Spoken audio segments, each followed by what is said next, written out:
What's going on, everybody? It's good to have you back, and it's good to be back. Hopefully I'll be able to post more consistently from now on. I don't really have an excuse not to post consistently. I have a decent camera, I have a good tripod, and also, I recently got a new lighting kit. I've also come up with a decent schedule so I can steadily record, edit, and publish videos. I do have to get used to all that stuff, all that new equipment, but for the most part, I no longer have an excuse not to record and post. Now, the hardest part about making videos is finding things to draw, and also things to talk about. Lucky for me, I've been on a mission to draw more from reference, so recently it hasn't been that hard to find things to draw, or come up with ideas for that matter. I'm sure I've said it in a previous video, but I think that drawing from reference will help me improve as an artist. I usually draw from imagination, but that often causes me to stay in my comfort zone, or not even necessarily my comfort zone. It just makes me unconsciously draw the similar things. Instead, I've been drawing from reference, which is causing me to draw things I wouldn't normally draw. It's also helping me add new layers of understanding when it comes to different subject matter, and I think that it's been helping me improve my composition. When it comes to drawing from reference, I'm not really trying to recreate the image directly. For me, it's important to still engage in the process of making art. I don't say that to diminish the work of anyone who likes to make one-to-one copies of things they see. That's its own separate skill, but that just isn't my way. At any rate, the end goal of these drawings is to engage in the artistic process. And what do I mean by that? Well, like I said, I could have just copied the image start to finish, and while there is some value in terms of practicing rendering or developing a hyper-realistic style, to me, a drawing process that focuses on just copying is a drawing process that makes the decision to not make any decisions. In other words, all decisions regarding the finished piece have already been decided by the reference image. Specifically, when I'm drawing, I simplify my decisions into a few different categories. The most important category for me is probably shape and composition, then proportion, then edges, and value. And then of course last but not least, last and least, we have hue and saturation. I don't always follow this plan when it comes to decision making, but that's usually what I'm going for. Likewise, there's no universal rule on what the hierarchy should be for what category you should put an emphasis on. For example, an impressionist painter might find that hue and saturation are more important than edges and value. Of course, the decisions regarding these categories are still being made, but you can kind of see a hierarchy of importance when looking at another person's art.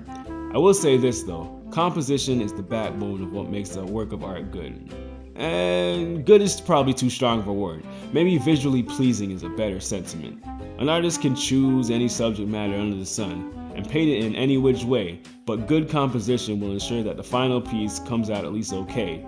It ensures that there's some level of visual interest. A guy like me, sketchy sometimes, I enjoy scribbling on paper and finding fun shapes, which is partially why shapes are at the top of my list of important things.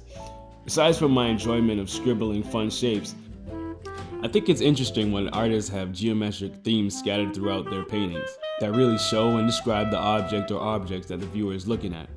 Also, I would go as far as to say that shapes are more important than values because you can draw any subject by utilizing shape and minimizing value, but you can't make any drawing by utilizing value and minimizing shape.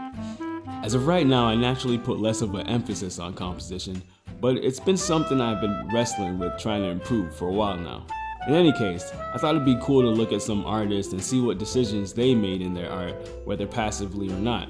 This first painting is a self-portrait done by Rembrandt. As you can see, he took great care to establish shapes while also minimizing value. A grayscale image of this painting shows that the shadows are almost completely monolithic in value. Rembrandt also takes care to vary his edges, soft here and sharp there, mixed with subtle hue changes. It's apparent that he took great care to make decisions about edges of objects in his paintings. The second piece was done by Bruce Halwerda. I like me some Bruce Halwerda. In this painting, it seems like Halwerda put supreme emphasis on composition. Although he puts his main subject smack dab in the middle of the painting, there is the extra emphasis on the distribution of shapes. For example, the horse's height takes up 2/3 of the page. The horse's neck and head take up 2/3 of the width of the horse. The wings, upper body, and lower body take up 1/3 each of the figure sitting on the top of the horse. Hue seems to have played a critical role here as well. There's a pattern that transitions back and forth between cold and warm desaturated hues. There doesn't seem to be much attention paid to the edges. Everything is more or less hard. He does, however, interlace these little artifacts so that the edges aren't boring, but for the most part, he doesn't vary his edges much. The last piece of art we'll look at today is from contemporary artist Takashi Murakami. It's an illustration that he did for Kanye West's graduation album. The first thing that jumps out at me is his colors. You can tell that Takashi organized the most saturated hues in the areas of interest. He also put the compositional elements that symbolize school in the lower third of the page, while putting the bear and our main focal element in the top left third of the page, rising up towards the heavens. Now, I never really experienced this angelic sensation when I graduated university, and in the end, I think Takashi's composition is convincing enough to make me think that this bear probably doesn't have student loans. And that's probably what Takashi was going for in this piece.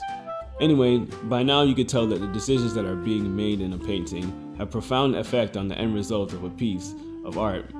But even that only scratches the surface. For example, you can make a decision to have soft edges, but is that soft edge executed with a soft airbrush, or cross-hatching, or hatching, or stippling, or by layer masking, or mixing layer transparent shapes, or... You see what I mean?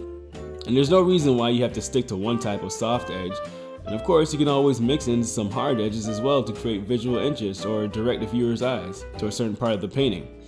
And oh yeah, I said all this without taking into account what you are actually drawing. In any case, I think it's important to be conscious of what decisions you're making while you're making art. All that being said, this video is winding down now. I remember I owe you another video about some of my favorite artists that inspire me. Hear me and believe me when I say it soon come. But for now, I thought it would be cool to talk about decision making and the artistic process. Let me know what you see when you look at the paintings and illustrations showed in this video. Maybe you see something differently than I do, or maybe you have a completely different criteria for the different types of decisions you make in your art. All that being said, if you enjoyed this video, don't forget to like and subscribe. And as always, be safe, take care, and later days.